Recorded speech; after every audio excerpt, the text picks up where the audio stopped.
Assalamualaikum warahmatullahi wabarakatuh.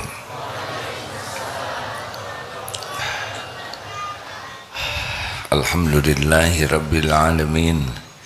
Segala puja dan puji hanya milik Allah subhanahu wa ta'ala, pencipta, pemilik, penguasa langit, bumi, begitu segala isinya. Dialah Allah yang menciptakan kita, mengurus diri kita setiap saat. Dialah Allah yang menyaksikan apapun yang kita lakukan. Dan Allah lah yang menutupi aib dosa kita, sehingga orang lain menghormati kita. Dialah Allah yang memberi hidayah kita jadi Islam, dan memberikan taufik kita mau belajar agama. Sungguh nikmat besar Allah memudahkan kita belajar. Mudah-mudahan selain takdir kita belajar, kita ditakdirkan pula bisa memahami dan mengamalkan dan mendakwahkannya.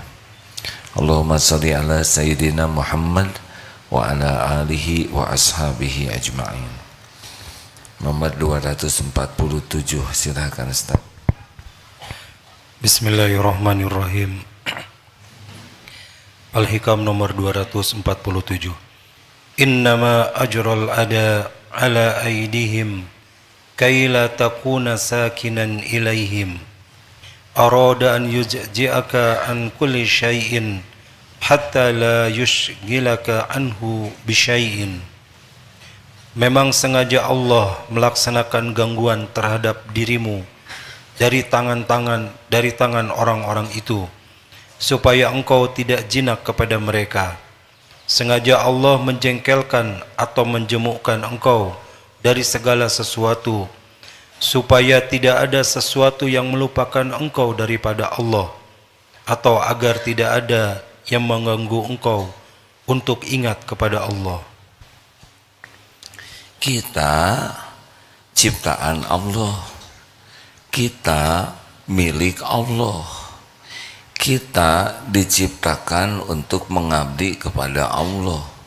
Yang paling Allah sukai dari diri kita adalah kita selalu ingat kepada Allah, yakin kepada Allah, mematuhi perintah Allah, bergantung hanya kepada Allah, takut hanya kepada Allah, cinta yang menggebu juga kepada Allah.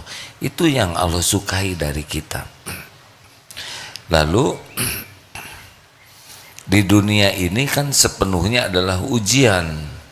Nah, bahayanya kita adalah justru lupa kepada Allah, berharap kepada selain Allah, takut kepada selain Allah. Ini yang membuat kita jadi jauh dari Allah. Siapa orang yang paling disukai Allah? Orang yang paling disukai Allah adalah orang yang paling banyak diingat oleh Allah. Siapa orang yang paling banyak diingat oleh Allah? Fadzkuruni adzkurkum. Orang yang paling banyak diingat Allah adalah orang yang paling banyak mengingat Allah. Maka ingatlah padaku, aku ingat padamu.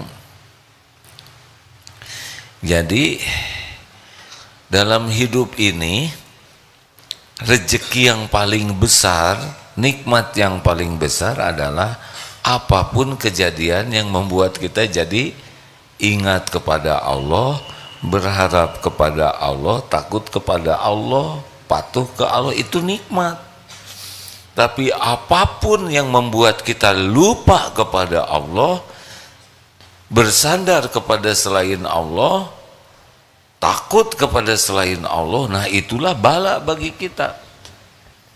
Jadi kalau ada kejadian menurut kita merugikan, tapi dari kejadian itu jadi dekat dengan Allah, maka sebetulnya itu bagian dari nikmat. Ada kejadian yang kita suka dengan kejadian itu, tapi dari kejadian itu kita jadi jauh dari Allah, maka itu musibah yang benar-benar harus kita waspadai. Misal begini, ada kejadian seseorang dipanggil oleh aparat keamanan jadi saksi. Beliau menjadi sangat galau. Akhirnya beliau jadi tahajud, jadi banyak zikir, banyak konsultasi ke ulama, banyak minta didoakan, banyak sedekah. Itu jauh lebih baik. Karena kalau tidak dipanggil oleh aparat ternyata tidak mengamalkan semua itu. Halo, jelas tidak nih? Ada istri yang jadi ahli tahajud, ahli saum, ahli baca Quran, karena suaminya lincah lagi.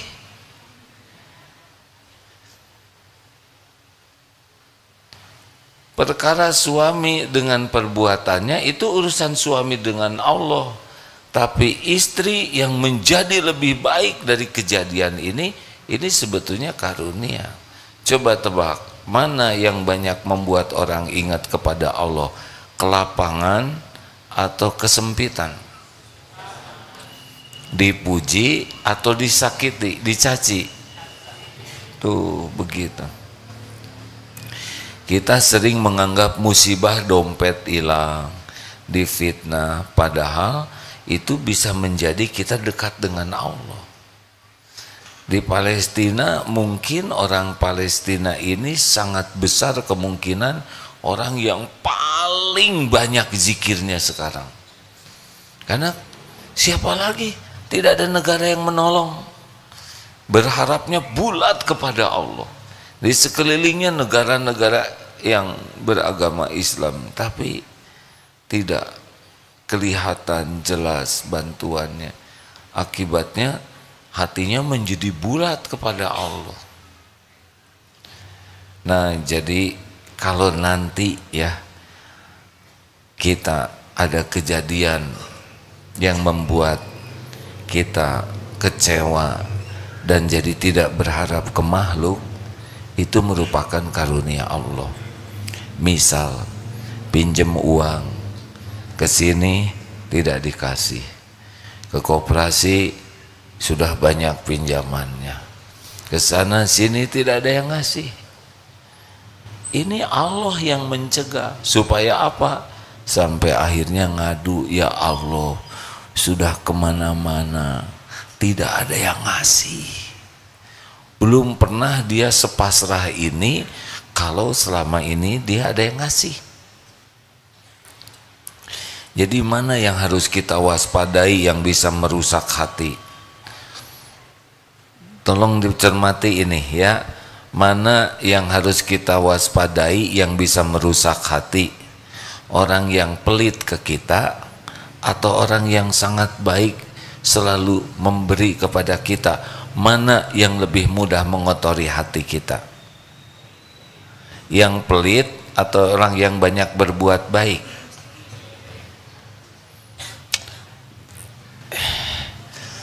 Yang mana?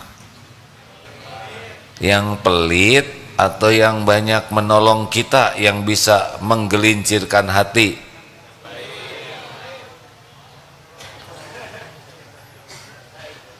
Saya tidak mau berdebat. Mana yang akan mudah menggelincirkan ketauhidan kita di hati kita ya? Orang yang selalu mengasih kepada kita atau yang jarang ngasih? Yang ngasih yang jarang? Terserah, saya nggak akan bertengkar. Kalau ada orang selalu ngasih, dikit-dikit ngasih, buat beliau itu berpahala. Tapi bagi kita, jadi berharap ke beliau.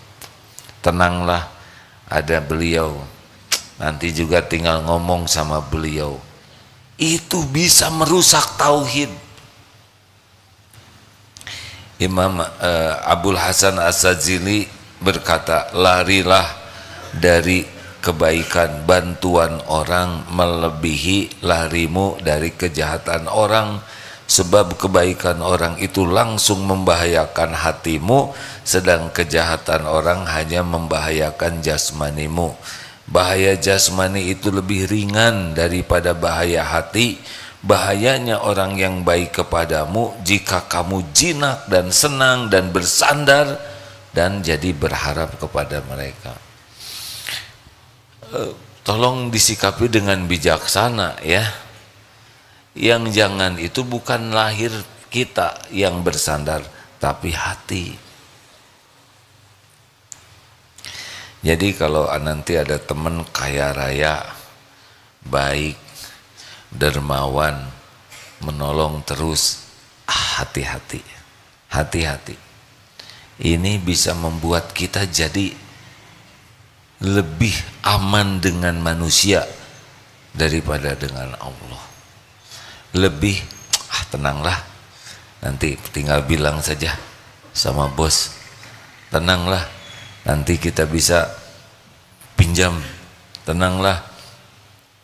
Itu secara manusiawi biasa mungkin dianggap normal, tapi dalam ketauhidan ini penyakit. Ini bisa membuat hati bersandar ke makhluk, tidak bersandar ke Allah, dan ini buruk. Jadi bagaimana kalau ada yang baik kepada kita? Satu, kita harus yakin yang menggerakkan orang itu baik ke kita adalah Allah. Jadi jangan sampai berhenti di orangnya. Harus ini Allah nih yang menggerakkan, karena orang tidak bisa berbuat baik tanpa izin Allah. Yang kedua, harus kita balas kebaikan itu, karena kalau tidak kita jadi hutang budi. Minimal jazakallahu khairan, semoga Allah membalasmu dengan kebaikan. Itu minimal. Syukur kita balas kebaikannya dalam bentuk apapun yang kita sanggup. Insya Allah Allah akan menolong hati kita tidak bersandar ke makhluk. Tapi kalau hati kita jadi jinak, jadi terus nge-WA tiap jam 3 malam, saya doakan semoga Akang jadi seorang yang dimuliakan Allah, keluarganya, keturunan. Nah baru 3 hari kemudian, punten ya Kang, kontrakan habis. Jadi memang pendahuluannya mendoakan. Nanti bulan depan ketika akan habis kontrakan mulai mendoakan lagi. Hati-hati, hati-hati. Ini tolong disikapi dengan bijaksana ini ya. Bukan masalah saya mau menjauhi si dia, bukan itu. Kita perlu dekat dengan orang-orang yang baik, yang jangan itu hati jadi bersandar kepada makhluk. Bisa dipahami ini hadirin? Ini khusus bagi orang yang ingin hidupnya dicukupi Allah. Karena wa may yatawakkal 'alallah fahuwa hasbuh. Jangan berharap dari makhluk. Jangan. Ini penyakit. Membuat hidup kita tidak akan tenang. Membuat hidup kita tidak akan dicukupi oleh Allah. Karena orang yang dicukupi oleh Allah itu adalah Allahus Samad. Orang yang di hatinya tuh bulat, hanya Allah. Pemilik semua karunia hanya Allah, tidak ada lagi selain Allah. Selain Allah, makhluk adalah ciptaan Allah yang tidak punya apa-apa kecuali yang Allah berikan, yang tidak bisa menolong kita kecuali Allah yang menggerakkan. Maka kalau kita punya kawan dan terus bersandar kepada kawan, ini udah dekat sekali sehingga bergantung hati kepadanya, mungkin nanti dibuat sebuah kejadian yang membuat ya jadi pisah perkawanan ini, tapi baik-baik sehingga hati jadi tidak bersandar lagi. Itu nikmat dari Allah. Ada istri menuhankan suami, ada suami menuhankan istri, ada menuhankan bisnisnya, tenanglah, saya ada deposito, saya punya tabungan emas, tenanglah, masa tua saya sudah punya jaminan uang. Aduh, itu masalah tuh. Mudah bagi Allah, diambil saja. Atau berapa banyak yang punya aset tidak bisa, ada yang tidak laku-laku. Karena ada dulu ya seseorang yang kaya banyak asetnya, mau haji, zaman dulu belum antri seperti sekarang. Tenanglah, nanti pas mau berangkat haji bisa saya jual aja salah satu aset, tidak laku semuanya sampai selesai waktunya untuk pendaftaran haji, karena bersandar ke aset.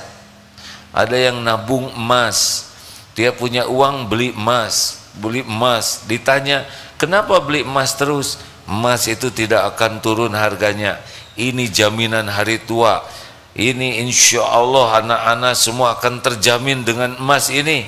Lalu ada yang ngajak bisnis, keluarkan sedikit emasnya, ternyata untung, dikeluarkan emasnya semua, kabur itu yang bisnisnya, habis itu tabungannya, dan sampai sekarang masih hidup karena yang benyamin bukan emas. Ya Mas, Bu, Ibu, ada yang suaminya sudah meninggal belum? Kok banyak sekali? Ini grup mana? Persatuan janda-janda apa? Ada yang sudah, saya tidak ada maksud apa-apa. Ada yang sudah meninggal lama, di atas 10 tahun, ada tah? Mana yang mana? Ibu sudah berapa tahun? 10. Ibu masih hidup? Masih hidup tidak? Masih ada rezekinya? Berarti bukan suami yang menjamin ibu, ya. Siapa yang menjamin ibu? Makanya nggak usah terlalu cinta sama suami. Cinta boleh, tapi biasa ya. Dan suami juga jangan suami lagi. Dan gara-gara ngejebut cinta jadi suami. Dan suami juga tidak usah mengharapkan istrinya sangat mencintaimu. Buat apa? Nggak penting kita dicintai istri abis-abisan. Istri saya sangat mencintai saya, pokoknya dia mengatakan you are my everything, ribet pasti. Nggak boleh. Tugas suami itu bukan berusaha agar dicintai istri.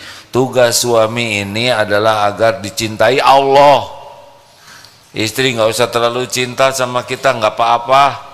Yang penting istri dicintai Allah, istri mencintai Allah, dia bahagia. Tugas suami yang terbesar adalah membantu istri dan anak-anak mencintai Allah di atas segala-galanya. Dah, nggak apa-apa, kita kebagian cinta sedikit gak ada masalah. Gitu. Sebab kalau istri udah terlalu cinta sama suami, ribet pasti. Video call terus, ya kan? Kenapa Bapak langsung nunduk itu? Udah nggak apa-apa Pak. Curiga terus, cemburu terus, capek. Jangan berharap, anak, jangan berharap dari warisan orang tua, memalukan. Orang tuanya baru umur 42 tahun, udah ngarep-ngarep warisan. Aduh, masih lama dong bapak saya, dosa. Atau orang tuanya sudah 70 tahun, nah deket nih, dosa. Tahu-tahu sampai 90 nggak meninggal, ya Allah, kenapa bapak saya lama? Bener, dosa. Ngadap-ngadap orang tua meninggal. Jangan pernah berpikir ingin warisan dari orang tua, ingin berbakti ke orang tua. Jangan berharap Allah cukupi. Memalukan jadi anak ngarep-ngarep ke orang tua, ngarep-ngarep ke Allah, ngarep ke orang tua nggak dibalikin hatinya untuk ngasih, nggak ngasih. Jangan menuhankan atasan, karena di kantor atasannya baik, jadi berbuat demi agar atasan suka. Mau apa? Dibuat aja atasannya enek lihat kita, udah enek itu seketika. Beneran hadirin, mudah bagi Allah membuat orang yang senang jadi sebel tuh mudah. Udah, kalau mau baik di kantor, baik aja. Kalau mau rajin-rajin aja sebagai ibadah. Kalau mau kerja bagus aja sebagai amal soleh. Kalau atasan suka ke kita ya terserah Allah. Atasan misalkan rada nyebelin, ya udahlah, itu amalan beliau. Kita kerja ibadah. Jangan baik supaya dikasih bonus. Nanti celananya bolong, bonus hilang, pahala nggak ada. Baik-baik saja. Enak itu begitu. Makanya harus yakin dulu bahwa wa ma bikum min ni'matin fa minallah. Semua nikmat yang ada padamu dari Allah. Jadi semua bentuk nikmat itu pemiliknya adalah Allah. Tenang dari Allah, sehat dari Allah, mudah dari Allah, cukup dari Allah. Hanya Allah pemilik semuanya. Innallaha ala kulli syai'in qadir. Sedangkan makhluk termasuk yang ini, la haula wala quwwata illa billah. Jadi misalkan ada calon mempelai, ini udah cinta banget nih, terus batal menikah, itu bisa karunia, karena bisa sudah berlebihan mencintai makhluk. Hati-hati yang terlalu cinta ke anak, seakan-akan anak inilah.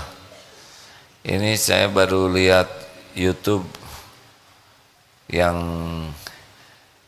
husnul khotimah, lalu di komennya, suami saya dan 2 putri saya meninggal tabrakan, tinggal saya sendirian. Tapi saya yakin Allah lebih mencintai suami dan anak-anak saya. Kalau kembali ke Allah lebih tenang. Tapi ada yang depresi. Kenapa? Suamiku tumpuan hidupku. Nah, sudahlah gitu.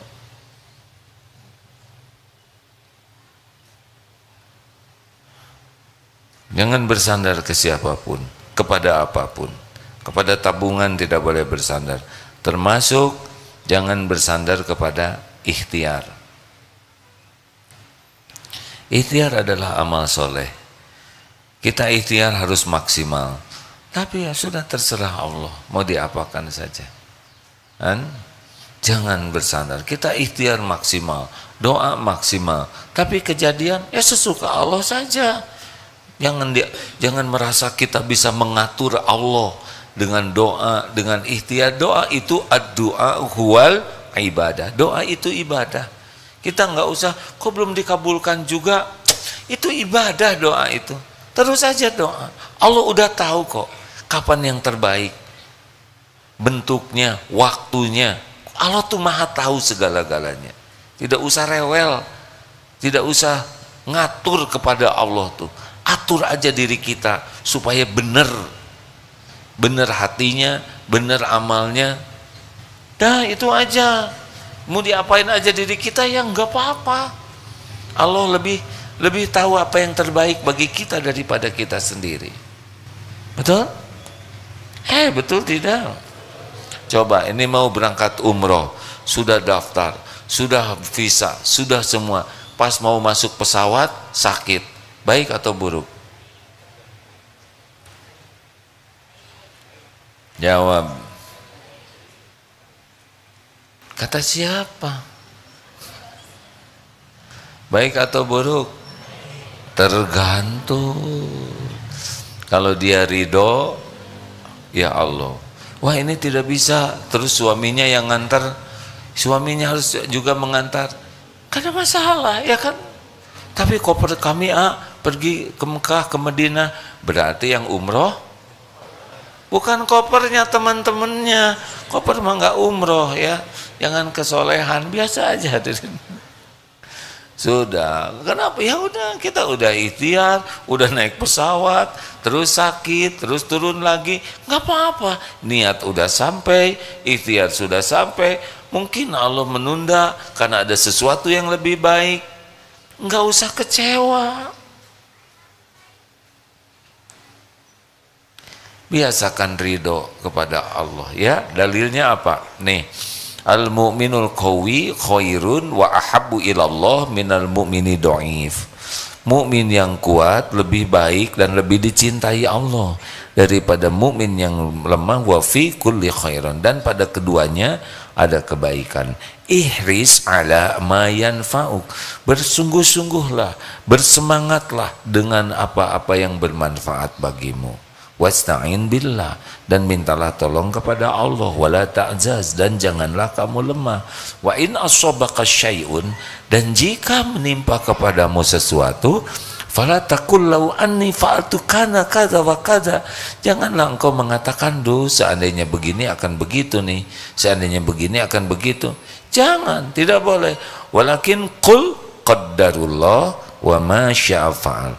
Ini sudah takdir Allah, memang begini. Allah melakukan apa yang Dia kehendaki. Fa innallahu taftahu amal syaitan, karena perkataan seandainya membuka pintu tipu daya setan. Jalani saja hadirin, HHN, hadapi, hayati, nikmati. Demikian. Baik, ada pertanyaan silakan. Ya, assalamualaikum warahmatullahi wabarakatuh. Assalamualaikum. Saya Ahdani Adli dari program Daurah Kolbia. Ingin bertanya, kan tadi dijelaskan bahwa tidak usah bersandar kepada orang tua. Nah, sedangkan di Islam sendiri ada yang namanya birrul walidain. Nah, itu kita misal berbuat baik kepada orang tua sampai akhir hayatnya. Nah, itu pertanyaan saya, kalau kita nggak ada niatan untuk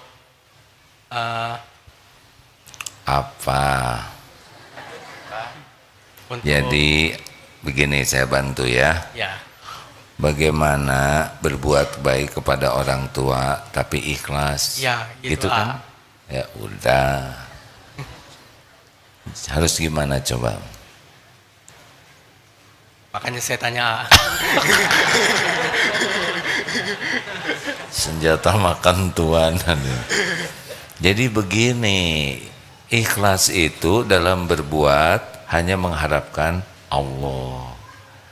Kita berbuat baik ke orang tua, kenapa? Bukan supaya orang tua baik ke kita.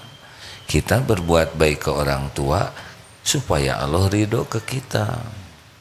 Makanya orang tua berterima kasih atau tidak, orang tuanya menghargai atau tidak, orang tuanya jadi baik atau tidak, itu urusan orang tua dengan Allah. Urusan kita tetap saja berbakti. Kalau kita berbuat baik, yang kurang ikhlas adalah berbuat baik agar orang jadi baik ke kita, berbuat baik supaya terkenal sebagai orang baik, berbuat baik supaya dia tidak berbuat jelek. Nah, ini kurang ikhlas. Bagi kita bukan di sana. Kita berbuat baik kenapa? Karena Allah menyuruh dan Allah mencintai orang yang berbuat baik. Selesai. Apakah orang jadi baik ke kita atau tidak, itu bukan urusan kita. Mau tanya lagi? Oh iya? Misal kalau ingat dosa orang tua terhadap kita, nah kita ingin menghapuskan dosa tersebut melalui Allah, doa kita terhadap Allah. Ingat dosa orang tua kepada kita? Ya. Nggak kebalik? Kan? Enggak, maksudnya kesalahan orang tua. Oh, siapa tahu udah tobat, siapa tahu udah dihapuskan oleh Allah, mungkin dengan sholatnya, dengan istighfarnya, dengan sedekahnya, dengan berbuat kebaikan. Kan kebaikan menghapuskan kesalahan. Apa urusan kita ingat kesalahan orang tua? Salah. Gak usah diingat-ingat. Kalaupun ingat, doakan saja supaya Allah mengampuni dan menyayangi. Rabbighfirli wali walidayya warhamhuma kama rabbayani shaghira. Jangan ingat kekurangan, ingat kebaikannya. Ya, makasih banyak Kak. Terima kasih. Ada seorang anak yang orang tua saya itu pemarah, nyuruh melulu. Ini nggak boleh, ini nggak boleh. Saya tuh sedih. Ya udah, kata gurunya, dah tulis apa keburukan orang tua kepadamu. Suka marah-marah. Ini kalau ketemu nyuruh melulu. Saya dilarang main-main, larang main HP. Ternyata susah diurutkan cuma sedikit. Dah. Sekarang tuliskan kebaikan orang tuamu semenjak engkau ada di rahim. Wah, 9 bulan di rahim ibu mempertaruhkan nyawa melahirkan saya. Siang malam ibu menyusui, menjaga. Waduh, banjir air mata. Enggak sebanding antara kekurangan, kesalahan orang tua dibanding kebaikan, perjuangan, pengorbanannya. Makanya ada anak yang engkau berapa kali doa untuk orang tuamu? 5 kali. Setiap habis sholat, Rabbighfirli wali walidayya warhamhuma kama rabbayani shaghira. 5 kali sholat. Kamu anak durhaka. Gitu ada ustadz ulama yang kamu masih durhaka. Bagaimana saya durhaka? Coba doakan orang tua 5 kali, Rabbighfirli wali walidayya warhamhuma kama rabbayani shaghira. 5 kali disebut. Capek tidak? Tidak. Berkeringat tidak? Tidak. Lemas tidak? Tidak. Orang tuamu pagi, siang, malam tidak ada berhentinya untuk kamu. Kamu cuman balas. Itu pun kamu nggak ngerti lagi arti doanya. Cuman basa-basi di mulut. 5 kali. Sekali sholat cuman sekali. Nggak ada capeknya sama sekali.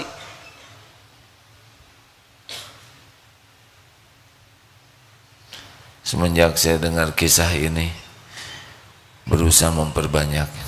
Padahal sekali kita doa ke orang tua dengan ikhlas, itu sangat bermanfaat. Apalagi ibu bapak saya sudah dikubur, sudah di alam barzah, pasti menanti-nanti doa anaknya. Masa kita semua sibuk, bisnis sibuk, ketemu teman sibuk, ngerjakan ini sibuk, olahraga sibuk, sepedahan sibuk, main game sibuk. Ibu bapak dikubur sedang nunggu doa kita diam aja. Bener tuh anak durhaka yang jarang mendoakan orang tua.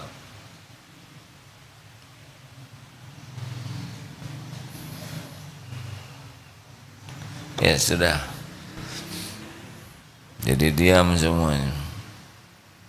Ya Bu. Baik, assalamualaikum warahmatullahi wabarakatuh. Namanya Ratna. Mohon izin saya tanya, bagaimana ketika kita menempatkan uang itu dalam bentuk SBN, jadi sukuk retail yang miliknya pemerintah itu, bahwa kita tiap bulan itu mendapatkan imbal hasil yang sudah ditentukan oleh Menteri Agama. Uang itu dipakai untuk kehidupan sehari-hari karena memang itulah sebagai sumber untuk kehidupannya, karena sudah tidak bekerja lagi.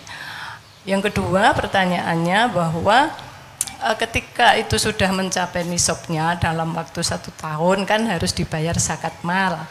Sementara kalau harus bayar zakat mal itu tidak cukup karena yang dapat bagi hasilnya itu kan dipakai untuk kehidupan sehari-hari. Bisa nggak zakat malnya itu dibayarnya ketika nanti SBN-nya itu kan jangka waktunya 3 tahun gitu ya. Jadi zakat malnya nanti ketika cair 3 tahun baru bisa dibayarkan. Terima kasih AA. Terima kasih kembali Bu. Saya mohon izin untuk tidak menjawab sekarang. Pertama saya kurang paham tentang suku itu ya. Saya harus bertanya dulu kepada yang lebih ahli ya Bu ya. Apa-apa Bu. Sebab mau jawab juga jawab apa? Dan saya belum ilmunya belum nyampe ke sana. Maaf ya Bu. Tapi ini jadi ladang bagi saya untuk bertanya dan belajar. Ya Bu, maafkan ya. Ustadz Mulyadi bisa bantu jawab kan tidak Ustadz? Ustadz Mulyadi lebih tinggi ilmunya, atau ada Ustadz di sini yang bisa bantu jawabkan? Ini dosen-dosen STAI. Katanya kalau kiainya nggak jawab, kami juga nggak jawab. Bukan begitu. Kan saya punya keterbatasan. Banyak teman-teman yang mungkin dititipi Allah ilmu lebih. Ada yang bisa jawab? Bu, saya mohon maaf ya Bu ya. Mungkin nanti secara khusus bisa didiskusikan. Ada teman-teman di sini yang lebih paham. Maaf ya Bu, silakan. Ya silakan. Baik cuman kan karena saya kepingin, cita-cita saya kan kepingin dicintai Allah, jadi jangan sampai apa langkah ini salah gitu. Baik. Itu saja. Intinya kasih. Begini Bu, kalau hati Ibu sudah merasa galau, ragu, nah itu sudah alarm. Harus cari ilmunya, tanya ke ahlinya. Apa yang Ibu lakukan adalah benar, bertanya. Hanya saya belum termasuk ahlinya ya. Tapi mungkin teman-teman di sini nanti ada yang lebih paham. Gitu Bu? Ya, tapi kalau sudah ada rasa enggak nyaman, ragu, harus siap-siap dengan solusi lain, ya. Jadi tidak bisa mengatakan kalau saya enggak begitu, nanti saya gimana? Karena kalau memang bentuknya dalam bentuk bunga, kita berani, enggak, berani saja untuk mengambil sikap. Ya, Allah nanti akan kasih jalan ke yang lain. Ibu pasti ada rezekinya. Sebelum meninggal pasti ada rezekinya ya. Cuma mau milih lewat yang mana. Kalau kita mau lewat yang bagus nanti ada jalannya. Tapi saya belum tahu yang itu bagus tidaknya ya, karena saya belum paham. Maaf ya Bu. Ya. Bismillahirrahmanirrahim. Mau tanya begini. Mungkin untuk ikhlas itu memang tidak mudah ya. Karena misalnya bagaimana batasan antara kita tegas mengingatkan akan kezoliman orang lain. Contoh, kita misalkan melakukan sesuatu. Bukan kita lah Ibu aja ya. Saya jadi nggak enak kita melakukan sesuatu. Maaf Iya, jadi maafkan Bu. Misalnya kita membantu Ibu saya aja ya. Ini nanti bisa menyebar ya, Bu. Saya mencoba memperbaiki jalan. Jadi saya sudah mencoba mengumpulkan puing gitu ya, untuk umum ceritanya. Tiba-tiba ada orang yang memindahkan. Jadi banjir itu dipindahkan dengan enaknya oleh orang itu puing-puingnya, padahal kita udah berusaha berbulan-bulan istilahnya untuk mencegah banjir gitu.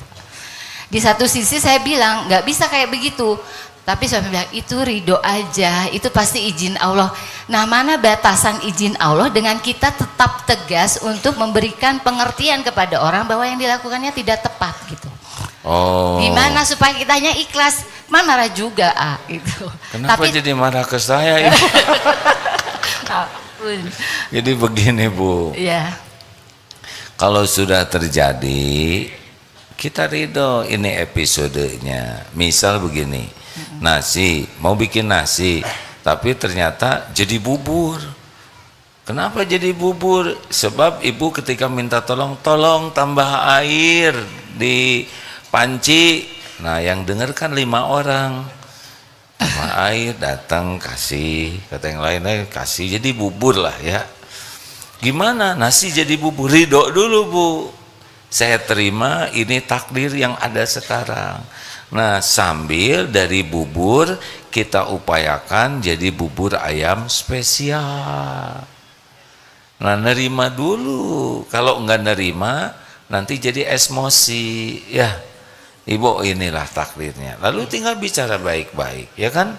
Tapi tetap kan kita harus mengingatkan ya, bicara untuk meluruskan itu. Di mana batasan kita untuk tetap mengingatkan orang lain bahwa itu kurang tepat gitu. Apakah kita diam aja, udahlah ridho aja sama Allah memang itu kejadiannya, atau kita tetap ikhtiar untuk memberikan pengertian dengan musyawarah gitu Kak? Udah. Dah. Kebayang itu tetangganya ya. Sabar ya Bu, saya lagi menjelaskan. Jadi kalau kepotong belum tamat, jadi mau diulangi lagi pertanyaannya. Jadi terima dulu, udah diterima, bicara baik-baik, tidak usah pakai marah. Mungkin pemahamannya beda, karena kalau marah-marah tidak jadi solusi, ada larangannya ya. Kemudian bagaimana kelakuan dia? Maafkan. Coba ini dalilnya Ali Imran 134 ya. Wal kadhiminal ghaidha wal 'afina 'anil nas wallahu yuhibbul muhsinin. Ini ciri orang takwa, menahan amarah, memaafkan dan berbuat baik. Jadi tidak ada keterangan harus marah-marah, harus benci dan balas dengan keburukan.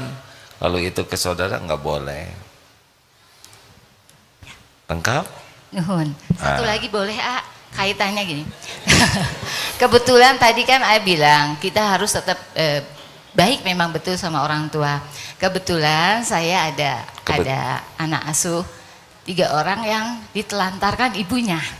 Mungkin mudah bagi kita, tapi begitu kita merasakan ditinggal 3 tahun, entah kenapa masalahnya ibunya pergi, dia terlunta-lunta gitu. Dan ini kejadian di 3 orang gitu sama. Saya coba mengingatkan, Bunda pikir pasti Allah itu memberikan yang terbaik. Mungkin setelah kepahitan, kalian akan mendapatkan yang jauh lebih baik. Mudah mungkin mengatakan itu, tapi buat anak remaja yang sedang itu tetap aja gitu marah. Gak mungkin lah gitu loh. Masa ada seorang ibu seperti itu? Nah itu kan kejadian bagaimana saya untuk bisa tetap empati, tapi bisa difahami gitu. Karena buat anak segitu kan, Bunda mah ngomong aja gitu kan, nggak ngalamin seperti kita gitu. Gimana tak? Nah itu, jadi ibu harus nahan diri ya. Tahan. Jadi kalau kita ingin dipahami, kata kuncinya harus bisa memahami. Ya gitu aja lah. Bicara dengan remaja beda dengan bicara dengan orang tua ya, karena mereka punya masa sendiri, gaya sendiri. Pahami remaja ya, apalagi remaja sekarang sedang berat-beratnya diuji dengan ini nih. Berbahagialah santri yang tidak megang HP, karena di sini berat sekali cobaannya. Apa yang dilarang di sini mudah sekali, sekejap pun. Dan nafsu itu lebih suka lihat yang tidak disukai Allah. Ini ibu bapak yang punya HP lebih banyak jadi pahala atau jadi dosa? Ya mangga, terserah ya. Pokoknya saya tidak berdebat. Ada yang saya mah pahala semuanya, alhamdulillah. Pokoknya mah nggak ada perdebatan di antara kita ya. Saya merasa ini peluang jadi dosanya banyak. Baru juga dengar ceramah satu, nyelip ada yang lain jadi panjang. Ceramah 3 menit terasa lama, tapi maksiat setengah jam kok cepet amat. Bismillahirrahmanirrahim, skip itu, ya kan? Langsung begitu, aneh.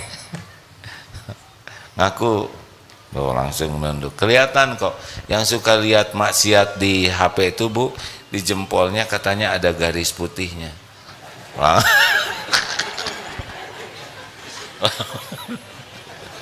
Astagfirullah, tidak. Ini tidak ada dalilnya apa-apa. Si Bapak nggak kuat pengen lihat. Takut kelihatan nunduk jadi begini.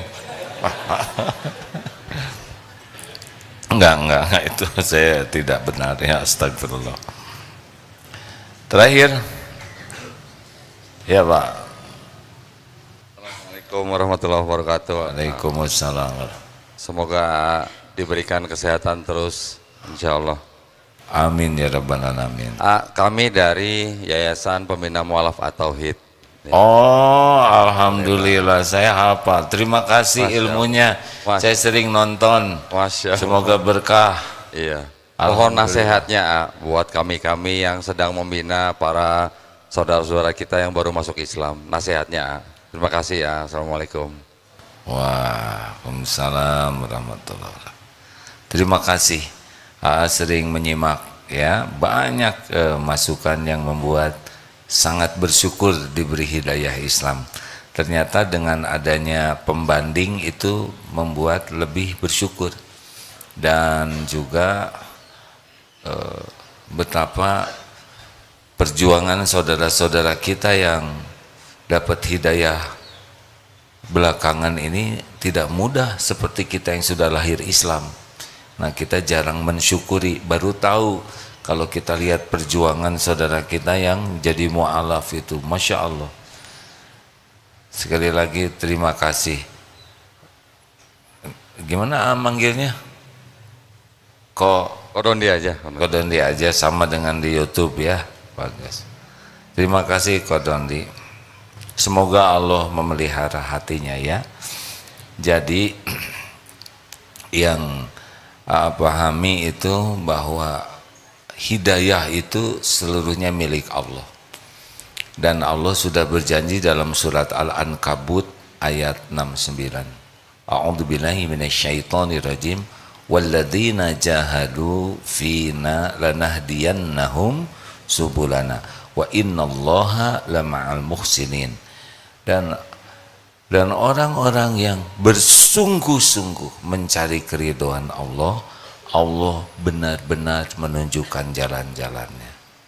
Dan Allah benar-benar bersama orang yang berbuat kebaikan. Jadi tidak usah dipaksakan harus segala langsung tahu. Mendingan Allah tuh maha baik, sehingga kalau kenal ke Allah, dapat ilmu, amalkan, dapat ilmu, amalkan. Karena kalau tidak salah dalam Islam tuh, maaf ya kalau saya salah tolong koreksi, untuk jilbab aja tahun ke-16 gitu turunnya tuh ya. Maaf, artinya itu turunnya Islam menjadi muslim yang kafah itu sebuah proses 23 tahun. Nah, sekarang ada saudara kita yang baru masuk Islam, masih awam, tidak usah dibebani dengan segala beban yang membuat jadi putus asa. Baru juga begini, harus begitu, harus begini, harus segera pakai jilbab. Mungkin ada yang mudah, ada juga yang berat ya. Harus segera ini, kenapa begitu? Sebaiknya perkenalkan Allah, lalu semangati untuk belajar dan mengamalkan. Nanti bergerak sendiri itu. Kalau ikhlas mencari keridhaan Allah, itu Allah yang akan menuntun. Mungkin fokusnya adalah harus senang ke Allah. Dan benar sekali kalau udah senang ke Allah dan senang ke Quran. Walaupun belum bisa baca Quran, baca terjemah. Sambil belajar baca Quran. Banyak di antara kita yang belum baca terjemah Quran. Kita lihat tren di dunia sekarang, orang senang baca Quran, terjemahnya tentu ya. Itu pun sudah merasakan keindahan Islam, kehebatan Allah, ketenangan hidup. Mereka belum Islam, tapi baca terjemah Quran.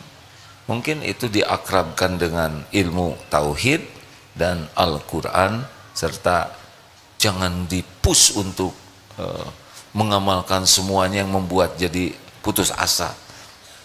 Jadi buatlah, Allah maha baik ya. Mungkin begitu. Terima kasih. Mungkin ada yang nanya, gimana kalau saya keburu meninggal sebelum saya? Apa-apa. Cara Allah menilai itu kan, innallaha la yanzuru ila suwarikum wa amwalikum walakin yanzuru ila qulubikum wa amalikum. Allah tuh tidak melihat casing, tapi Allah melihat hati dan amal. Dapat ilmu, ilmunya ini makin bersih hati dan berusaha diamalkan, nanti naik. Itulah Walau alam itu secupliknya karena juga belum begitu banyak ikut terlibat. Terima kasih ya. Bonus ada lagi? Cukup ya, jangan mempersulit orang lain. Ibu ya boleh pinjamkan. Apakah Allah sedang menyaksikan pertemuan ini? Jawab. Apakah setiap ucapan didengar oleh Allah? Apakah malaikat hadir di tempat ini? Hadir. Apakah tempat duduk ini akan jadi saksi di akhirat nanti? Ya, yakini itu. Adakah sesuatu yang tidak terlihat oleh Allah? Jawab. Bisakah kita bersembunyi dari Allah? Tidak. Apakah setiap perbuatan ada balasannya? Apakah Allah tahu masalah yang sedang kita hadapi? Tahu tidak? Apakah Allah tahu pikiran kita? Apakah Allah tahu isi hati kita? Bagus. Kalau seperti itu setiap saat, mantap. Tenang, ada Allah ya. Apakah Allah maha dekat? Perlukah kita perantara untuk berdoa kepada Allah? Tidak. Wa idza sa'alaka ibadi anni fa inni qarib. Apabila hamba-hambaku bertanya kepadamu wahai Muhammad tentang aku, katakan aku adalah dekat. Ujibu da'watad da'i idza da'an. Aku mengabulkan doa orang-orang yang meminta apabila berdoa kepadaku. Falyastajibu li falyu'minu bi la'allahum yarsyudun.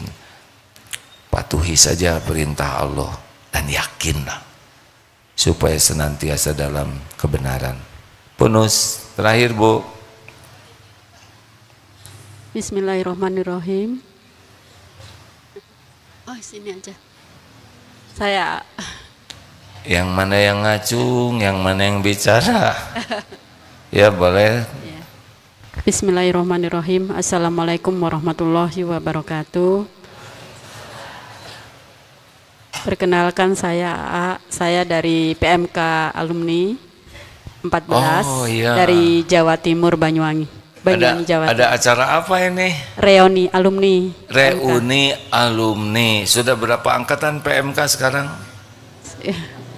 60-an lebih mungkin. 64. Bapak angkatan keberapa? 64. Masya Allah. Silakan Bu. Ya, saya kebetulan PMK angkatan 14. Kebetulan atau kenyataan? Kenyataan. Iya betul ya. maaf. Iya. Iya, saya izin bertanya, Iya Bu. Saya punya saudara yang dilahirkan dari seorang ibu yang Islam. Tapi suatu saat kemarin saudara saya ya istilahnya pindah agama gitu. Bagaimana saya sebagai seorang adik yang ingin saudara saya kembali lagi ke agama yang sudah diberikan oleh Allah melalui ibu saya seorang Islam. Bagaimana caranya untuk baik ya mencari jalannya itu? Pertama tentu saja doa, karena yang memberi hidayah adalah Allah. Ibu harus lebih sungguh-sungguh lagi mendoakan, lebih gigih lagi dalam berdoa. Yang kedua, tidak ada salahnya ibu temui untuk diajak dialog ya.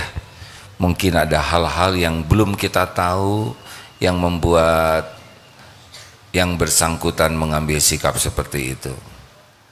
Bukan untuk berdebat, tapi untuk saling memahami.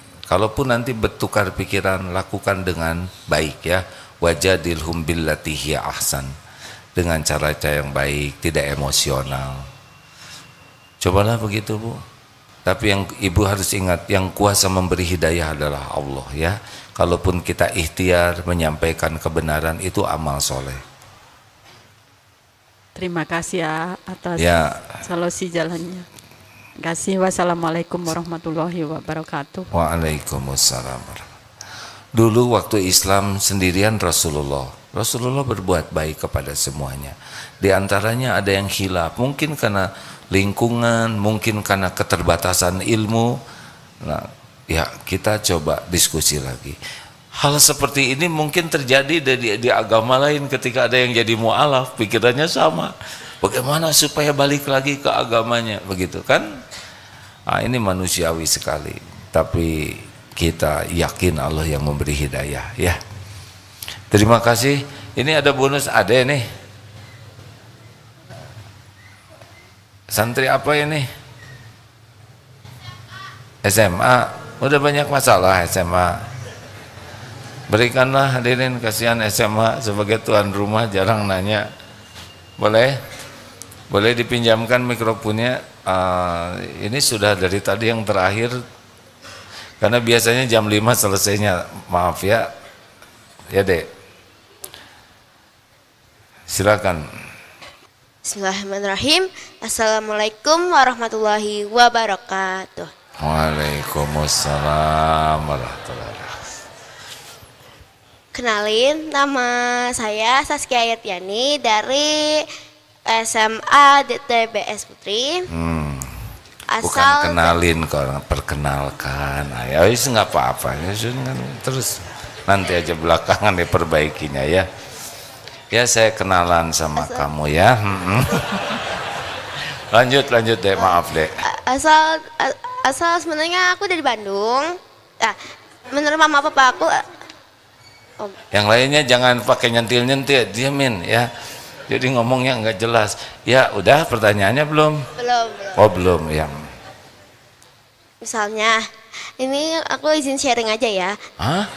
Ya, sharing sekalian pertanyaannya, Gim. Oh iya boleh.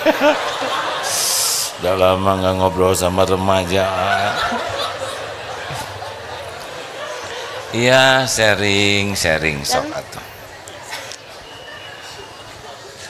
Emang gimana lagi, emang remaja ngomongnya gitu ya kan? Misalnya, aku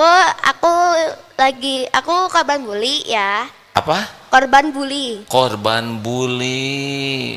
Nah, di situ aku itu kalau udah dibully itu biasanya udah sabar. Udah sabar. Beberapa hari masih bisa ditahan, tapi pas kesini itu enggak.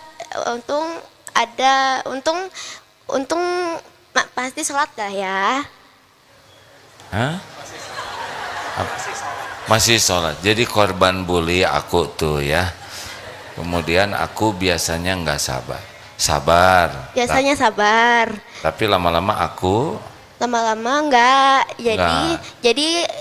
Jadi kalau enggak bisa sholat. Lama-lama bisa sholat. Nah, pertanyaannya selain sholat dan sabar, apakah ada cara lain untuk apa namanya?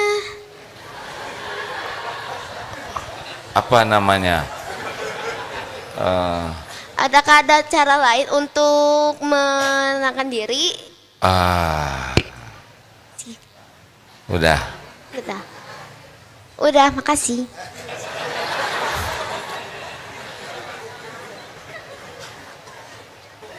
Pertama-tama mohon maaf ya. Kalau di pesantren ada yang bully, tentu dengan kata-kata ya biasanya ya. Dek, aku lihat, siapa sih namanya, aku apa? Saskia, Oh. atau enggak Kia aja. Oh. Baik. Tapi pas dengar gini saya jadi ngebayangin saya zaman SMA dulu, lebih culun lagi. Ini udah bagus sekali kata-katanya. Yang mau jawab siapa? Hei, dengerin ya. Iya. Jadi pertanyaannya apa? Nah, gini, pertama mohon maaf ya. Satu yang paling terlarang di pesantren ini adalah membuli. Kalau udah tindakan fisik pasti dikeluarkan ya.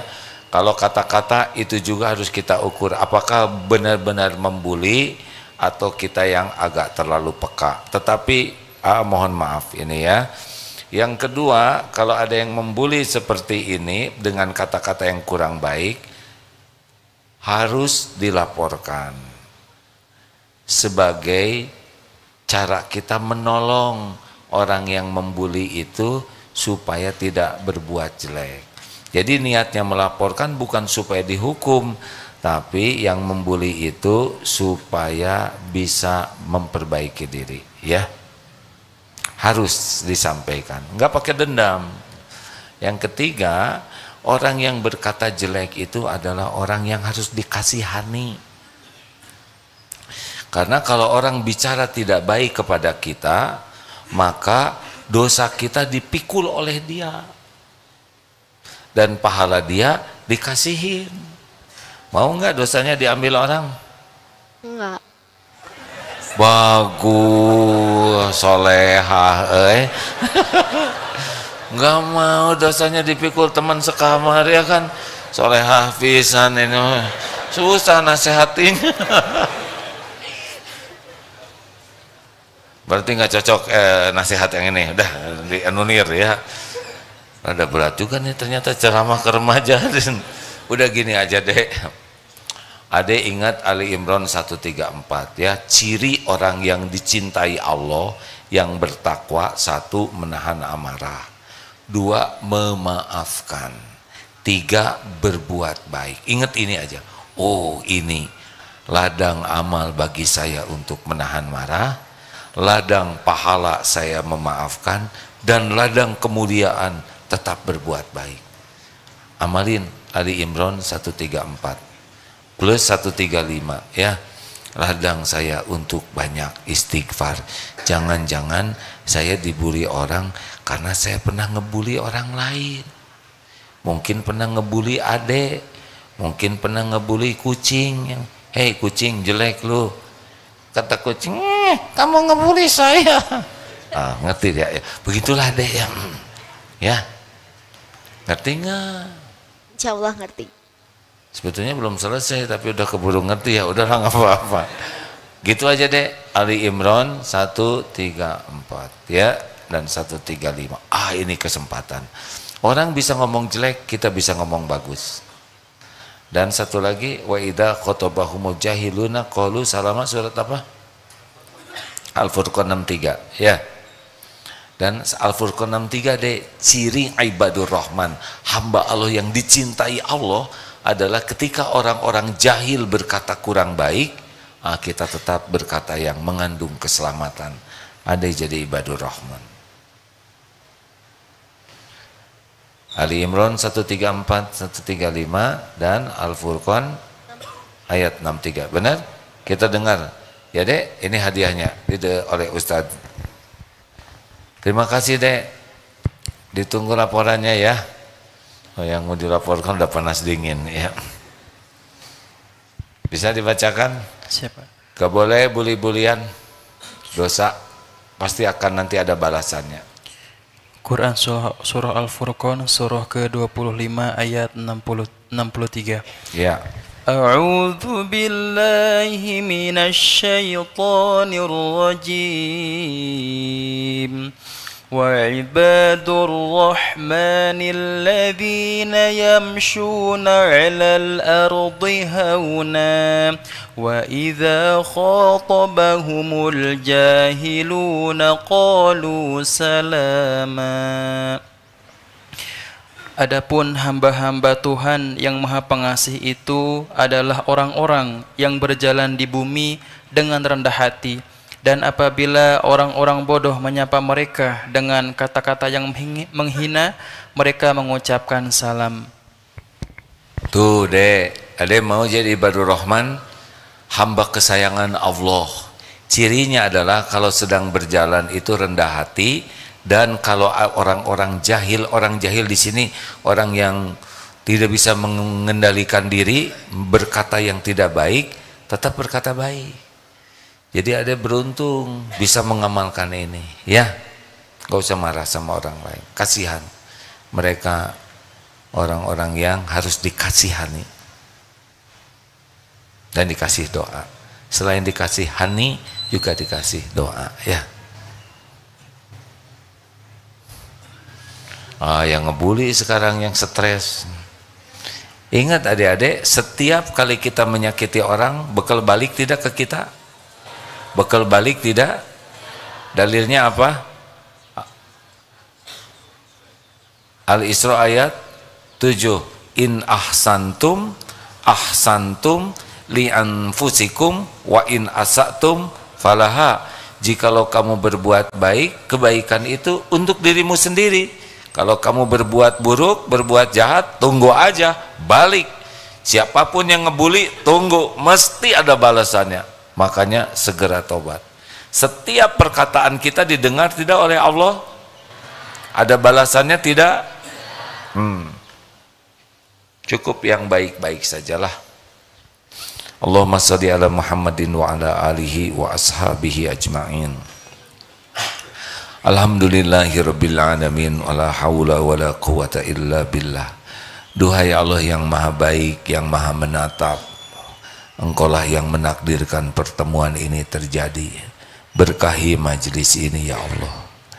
Ya Rabb, Allahumma inna nas'aluka ilman nafi'an wa rizqan thayyiban wa amalan mutaqabbalan. Hujamkan pada diri kami ya Allah hanya ilmu yang manfaat, ilmu yang membuat kami semakin yakin padamu, ilmu yang membuat kami semakin mencintaimu, ilmu yang membuat kami semakin merindukanmu ya Allah. Ya Rabb, jadikan majlis ini majlis yang Engkau penuhi dengan keridhoanmu. Allahumma inna nas'aluka imanan kamilan. Karuniakan kepada kami iman yang sempurna ya Allah. Wa yaqinan shadiqan, keyakinan yang benar. Wa qalban khashian, hati yang khusyuk kepadamu. Wa lisanan dzakiran, lisan yang selalu basah menyebut namamu. Duhai Allah yang maha baik, Allahumma gfir lana wali walidina warhamhum kama rabbawna sigara. Ampuni dan sayangi orang tua kami ya Allah. Beri hidayah bagi yang orang tuanya belum mendapatkan hidayah. Berikan ampunanmu ya Karim bagi yang berlumur dosa. Bahagiakan sisa usia orang tua kami. Karuniakan istiqomah, karuniakan husnul khotimah, lapangkan kuburnya ya Allah, ringankan hisab, jadikan ibu bapak kami ahli surga. Ya Allah, jadikan kami anak yang tahu bakti, tahu balas budi. Rabbana hablana min azwajina wa dhurriyyatina qurrata a'yun waj'alna lil muttaqina imama. Ya Allah, berkahi keluarga kami, sayangi keluarga kami, jadikan keluarga kami keluarga yang beriman teguh padamu, keluarga yang bisa menjadi ahli ibadah, keluarga yang sakinah, keluarga yang berakhlakul karimah, keluarga yang Engkau cukupi hanya dengan rezeki yang halal barokah. Jadikan keluarga kami keluarga istiqomah. Lindungi kami dari bala dan fitnah. Jadikan akhir hayat kami semua husnul khotimah ya Allah. Allahumma ighfir lil mu'minina wal mu'minat wal muslimina wal muslimat al ahya'i minhum wal amwat. Ya Allah, ampuni guru-guru kami, para ulama, hamba-hamba yang menjadi jalan hidayah. Jalan kami mengenalmu. Muliakan guru-guru kami, keluarganya, keturunannya.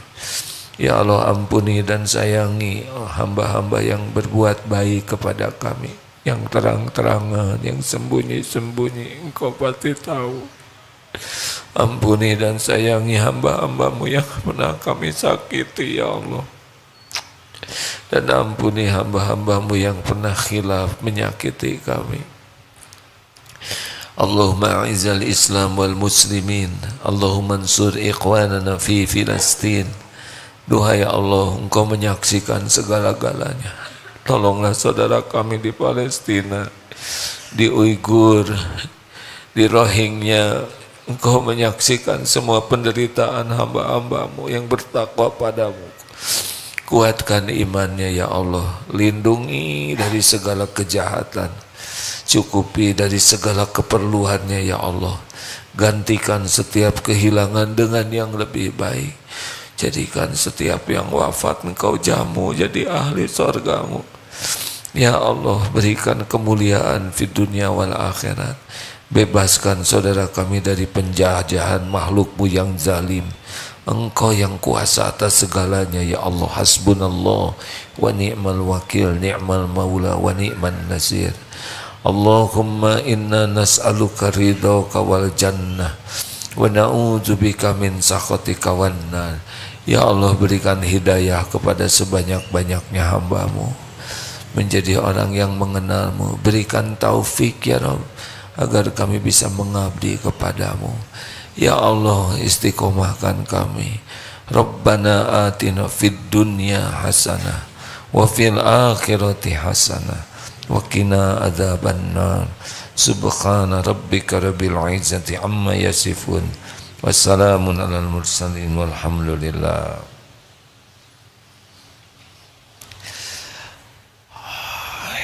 Alhamdulillah. Subhanakallahumma bihamdik, asyhadu an la ilaha illa anta, astaghfiruka wa atubu ilaik. Assalamualaikum warahmatullahi wabarakatuh. Makasih semuanya ya.